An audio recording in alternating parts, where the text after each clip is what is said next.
Is the Big 12 excited to have BYU as a member of the conference along with the other newcomers? I would say yes, but all four, speaking of the newcomers to the conference, had their issues in 2023. What to make of all that? Is there hope for the future for these schools? Is it as good as some might have thought it was? Is it as bad as some perceive it to be? We're talking about all that with Drake Toll right here on a crossover edition of Locked On Cougars and Locked On Big 12. You are Locked On Cougars, your daily podcast on the BYU Cougars, part of the Locked On Podcast Network, your team every day.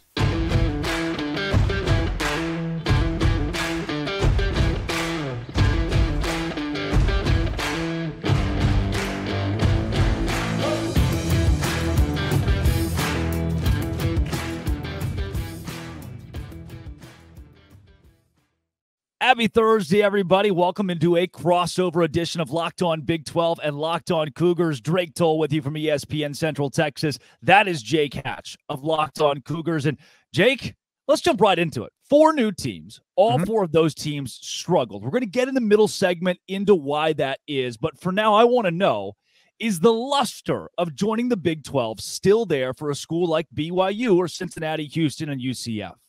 Well, I can speak for BYU, quite frankly, that it absolutely is. The Cougars are ecstatic to be members of this conference. They're super excited to be part of the Power 5. Now, the Big 12 is going to morph once again next year. We all know that with the newcomers incoming from the Pac-12. So a whole new look next year as well. But yeah, speaking from the BYU perspective, I very much believe that BYU fans are ecstatic to be part of this conference. I think they overall had a great experience year one. Yes, the record for football was not ideal, but I really think that just the overarching theme of now that they finally made it to the quote-unquote big time, that is carrying BYU fans right now.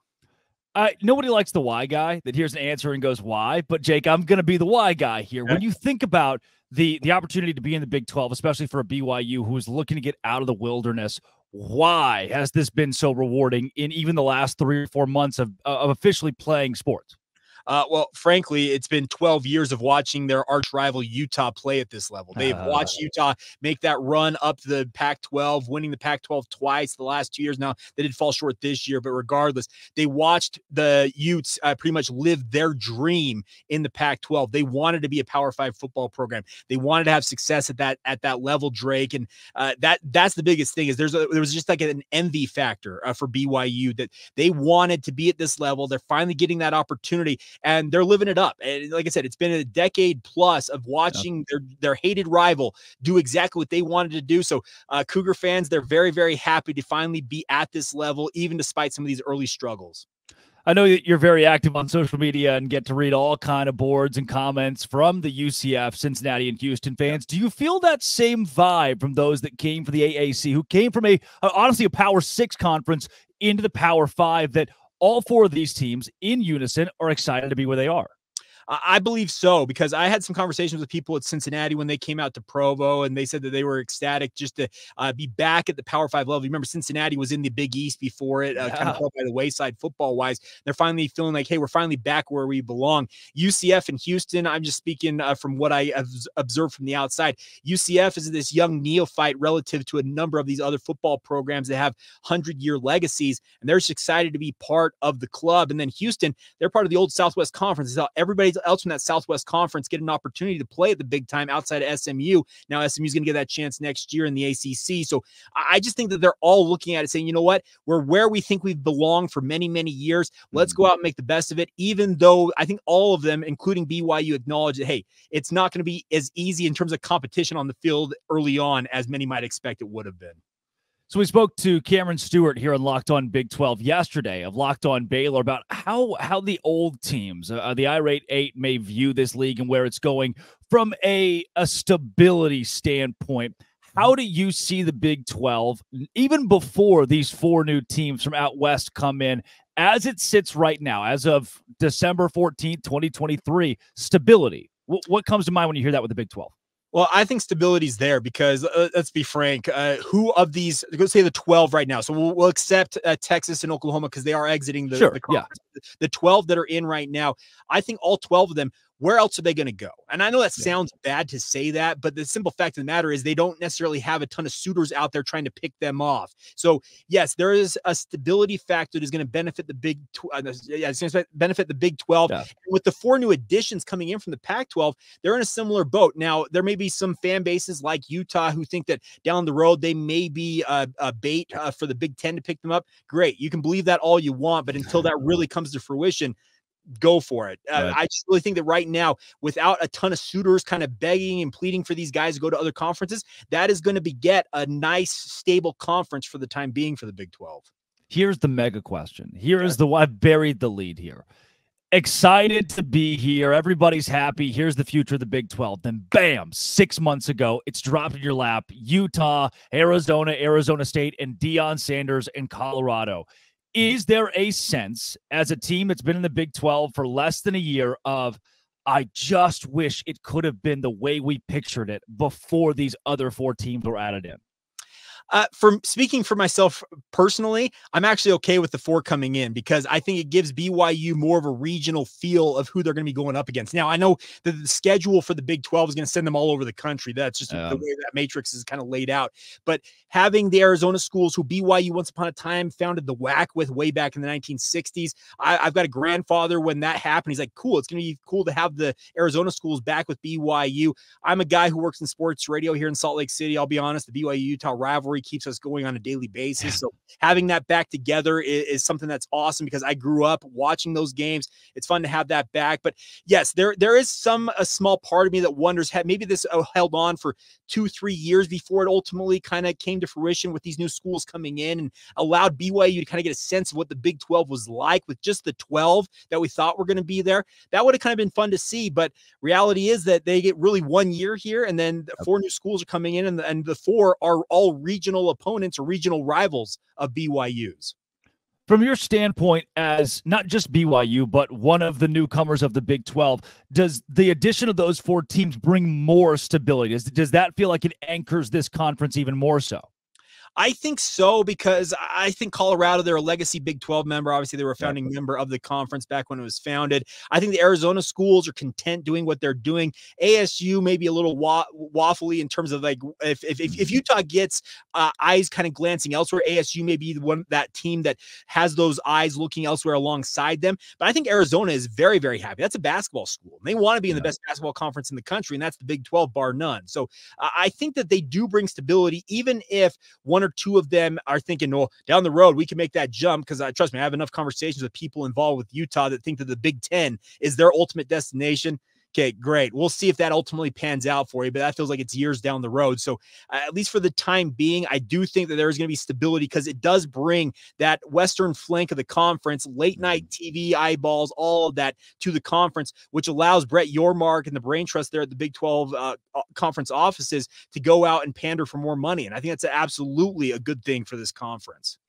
The 4 teams that are coming in have all been Power 5 teams, and that presents a new struggle for 4 schools that are moving into the Power 5 and could put 4 teams that had a rough 2023 at an even larger disadvantage. I want to get into that, but first let's tie this one up with a bow on further expansion. At 16, Brett Yormark in the summer said, we're closed, we're good, we're fine. Then last week he says, hey, Charlie Baker, after comments of creating an elite college football mega pack, he said Charlie's just doing what his job is of being commissioner. He's doing what we've asked him to do.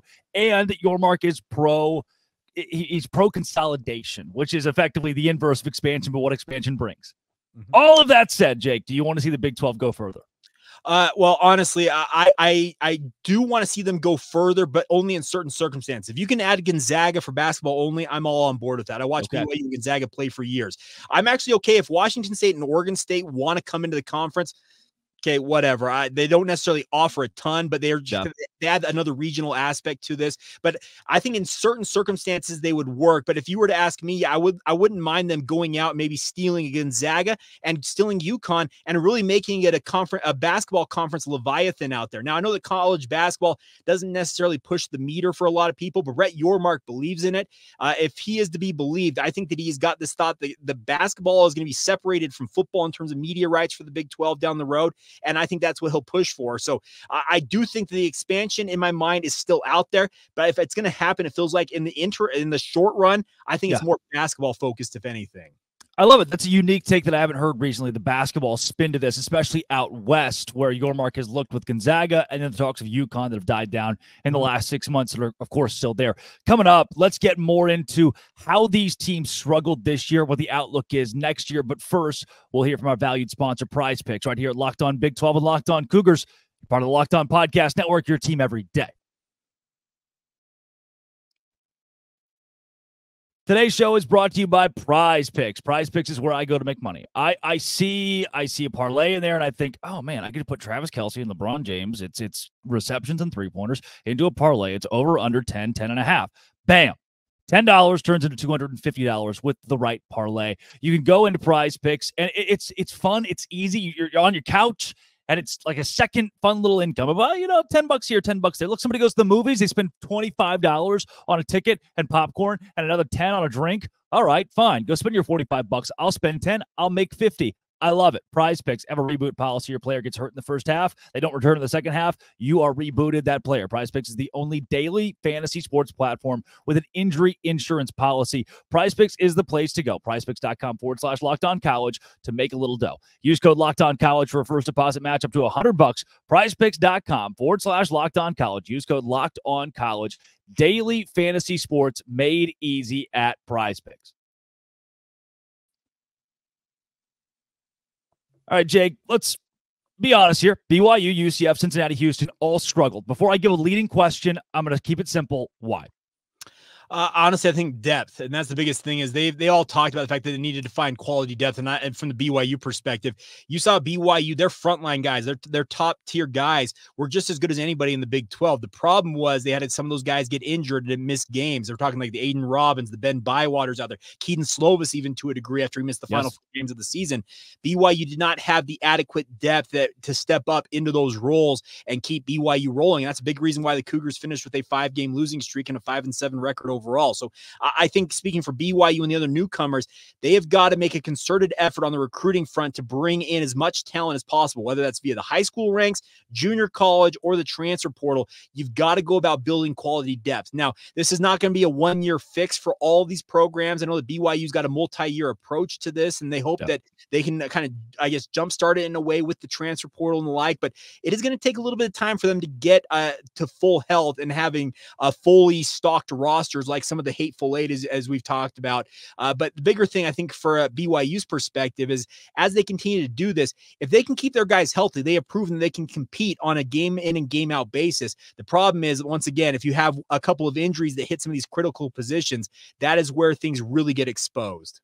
I don't want to poop on that. I don't. But at the same time, the pushback would be, hey, you knew coming into this conference you're going to need more depth as you went into the Power 5. Where was the disconnect in the offseason, and does it solely revolve around the transfer portal? Well, I'll just say this. BYU crowed, and I'll say this. The coaches said that we have more depth at every position. The offense in particular, Aaron Roderick made a similar comment to that, saying that we've upgraded at all these positions. And I do think that they maybe were a little foolhardy in saying that, because the proof was in the pudding. The offense was not as good as BYU hoped it could be. Now, it didn't come alive in the final 2 games against the Oklahoma schools, and maybe they could have picked one of those off, but it necessitated changes. They fired their offensive line and tight end coaches. They look like they're going to hire TJ Woods from Georgia Southern to be the offensive line coach, and with TBD on the other assistant they're going to hire. But the bigger thing is, yes, I think they thought that they had gone out and had a 2-year ramp up to try and build some of that depth. There are some positions at BYU, I believe, have depth at those positions. The problem is, those are the positions that seem to stay healthy all season long, whereas positions where they didn't have that depth, or maybe kind of got caught up thinking that they had it, but they really didn't, those are the positions that really betrayed them. I'm thinking of linebacker. I'm thinking of running back. I'm also even thinking at some of the wide receiver positions that they thought, I think, that they had more depth than they actually had. And the problem was they got caught with their pants down. Is it too harsh to say that these 4 teams were not ready for Power 5 football in 2023? I would say it's a little harsh because I think all of them were putting the effort out there. I just think the talent level was not necessarily adequate. Now, you could obviously look at the coaching situation. Dana Holgorsen ultimately lost his job at Houston. He was already kind of hanging by a thread before Houston even got in to the Big 12. There were so many rumors about him the last couple of years about how Tillman Fertitta, if he was happy with Dana Holgorsen's performance. You know what? If you guys were going to make that move, you should have made it before you jumped into the Big 12. You kind of wasted a year here for Houston in particular. UCF, there was a lot of people out there that thought UCF was going to be the best of the newcomers, and ultimately they proved, I think, to be that with Gus Malzahn as their coach. They had a lot of talent, it felt like, and speed. But then Cincinnati and BYU, they did make a coaching change with Cincinnati. That was very depleted in terms of the overall roster for Scott Satterfield. I'm not sold on Satterfield as a coach per se. But then in the case of BYU, you had an established coaching staff that, like I said, they made comments similar to like, we feel like we've got the roster to go out there and compete. And they did compete. But the problem was, anybody who watched the West Virginia game, the Iowa State game for BYU, some of these middle games where they just seemingly didn't show up, that is an indictment on that coaching staff and the BYU football program, because the problem is it felt like there was a little bit of a holdover from their era in the independent era where they'd play a big opponent, maybe have a week or two off against a lesser opponent where they could kind of coast and then get geared back up for one of those top level opponents when it came back up in 2 or 3 weeks. The problem I think that they realized this season is there's no weeks off at this level. It is a week by week thing. You got to stay engaged every single week. And if you don't show up, quote unquote, if you don't put in that effort, you're going to get blown away. And that's what happened against West Virginia. That's what happens against Iowa State, even Texas to a degree for BYU, even though the Cougars, I felt like, hung pretty tough in that game. But you've got to be able to show up every single week and put the same effort out there. I think that was a hard lesson that BYU learned. Jake, I know the greatest command is love, but let's put it to the side for a second. I know it's terrible to say, but let's put it to the side for a second. Did you kind of revel in the fact that the other 3 new teams also struggled? Was that a good thing for BYU fans to see?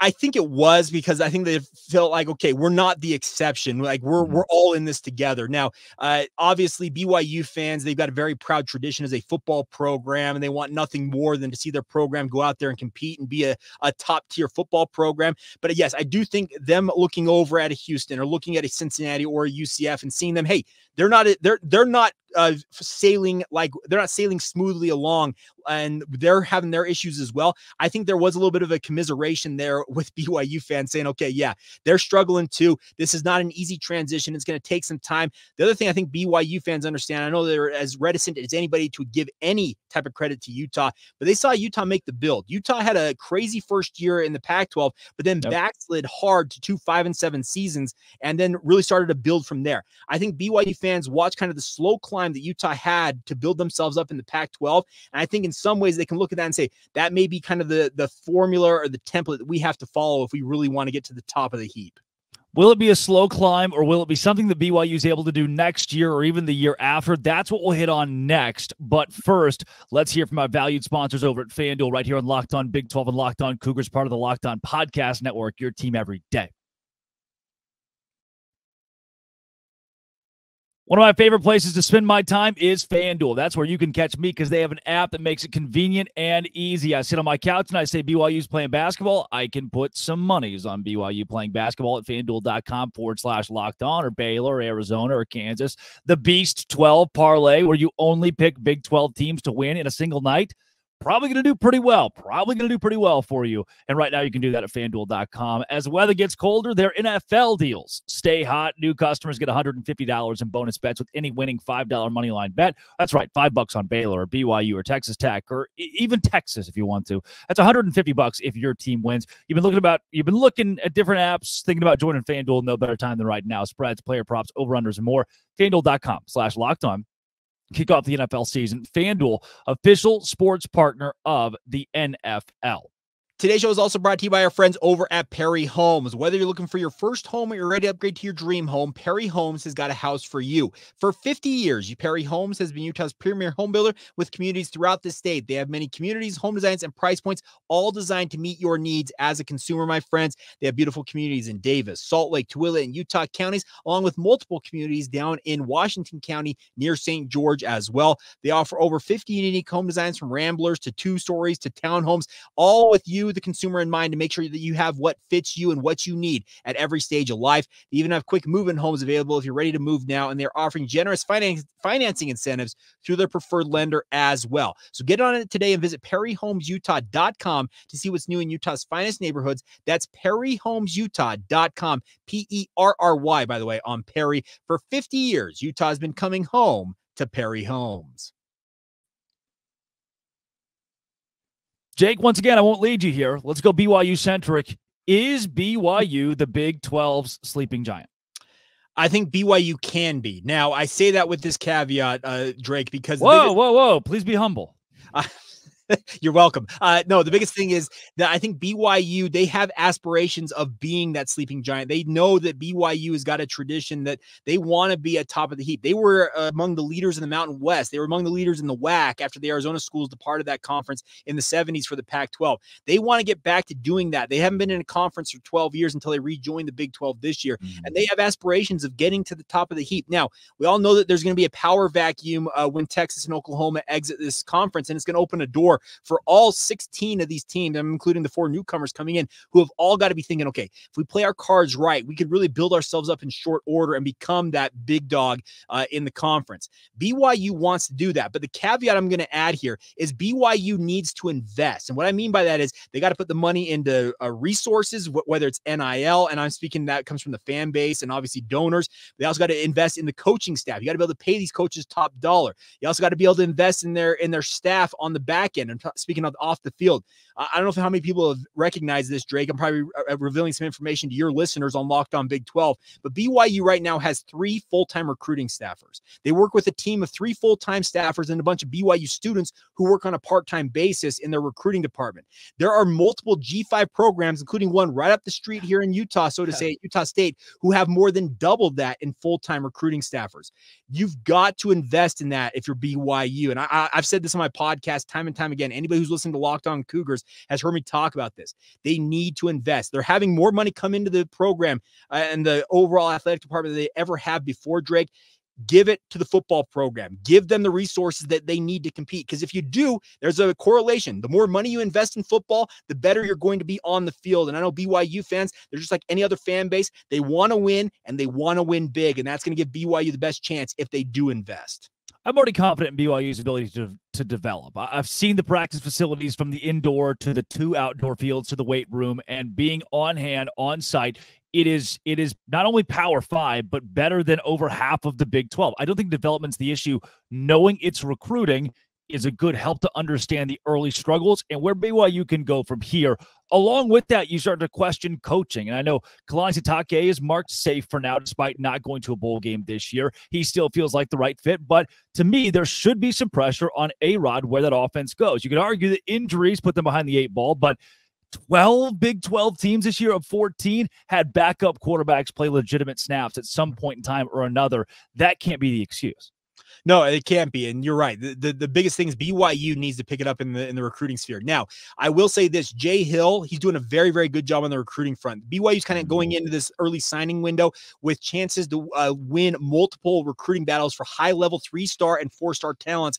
And that's something that hasn't really been part of the conversation we've talked about early signing days for BYU in the recent past. Now, I'm speaking that's more on the defensive side of the football. The offense, yes, they have a lot to answer for because they had an offensive line that I said it on my podcast. I thought they had the talent to be absolutely dominant, and they were abysmal. Frankly, they were abysmal this season. And A-Rod's got to answer for that. You're right. The backup quarterback situation. Jake Retzloff did not look the part. A lot of us thought that, okay, let's see what he's got. He went 0-4. I think his completion percentage was just a touch over 50%. That's not going to hack it at the Power 5 level. We'll see what they do in the transfer portal. I know they have kicked the tires on more than a dozen different quarterbacks out there in the portal, trying to find the right option. The one thing I can say on the recruiting front is BYU learned a lot, Drake, in terms of what they're looking for. They tried to fit Keaton Slovis into this offense and realized very quickly they need a true dual threat quarterback. A pass first guy, a statue in the pocket like Keaton Slovis just won't hack it in the offense that Aaron Roderick wants to run. So they're being a little more judicious in terms of what they're looking at in the transfer portal quarterback wise right now,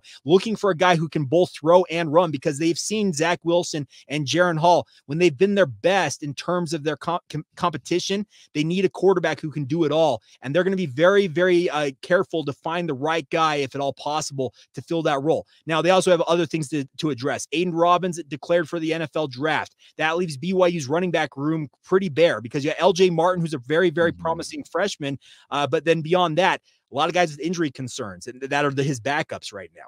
The wide receiver position looks pretty stocked. If all these guys come back intact from this past season, you'll have 5 or 6 guys who are proven options. Tight end, you lose an Isaac Rex. Who else can step up there? And the offensive line, you're losing Kingsley Suamataia, who announced today that he's headed to the NFL. You're also going to lose Paul Miley, who was a multi-game starter for them on that offensive line as well. And then 2 other guys, Connor Pay, who's been on my podcast all season long, as well as Braden Kime, who was a starter. They're both TBD on if they're going to return.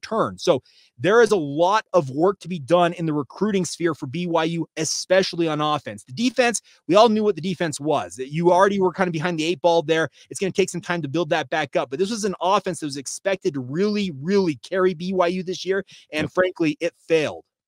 Defense was much better than I expected the first 6-7 games of the season, but it came a point where, look, you've gotten all the juice out of the defense you can probably get. At some point, the offense has to come to the rescue or at least be on par, and that never happened, putting BYU behind the punch and ultimately keeping the Cougars out of a bowl. Quickly, before we get you out of here, Jake, Daryl Funk, Steve Clark. It's tough to pinpoint which assistant was at fault for certain shortcomings.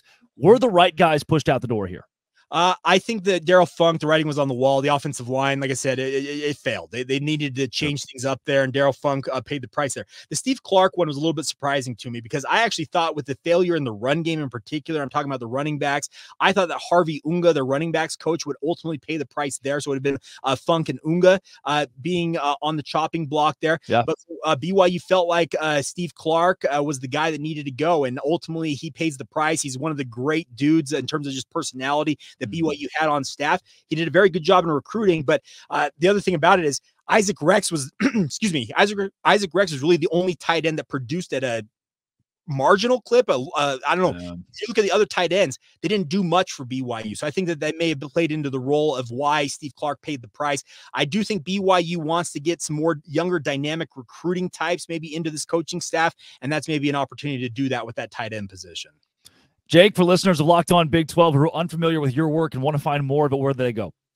You can search out Locked On Cougars wherever you get your podcasts. Facebook, Instagram, and Twitter. We're on social media as well. Just search out Locked On Cougars. If you're watching this on YouTube, you can see my Twitter handle there, Jacob C. Hatch. I work in sports radio here in Salt Lake City, so I'm weighing in all things, NBA, NFL, college football. I've got it all.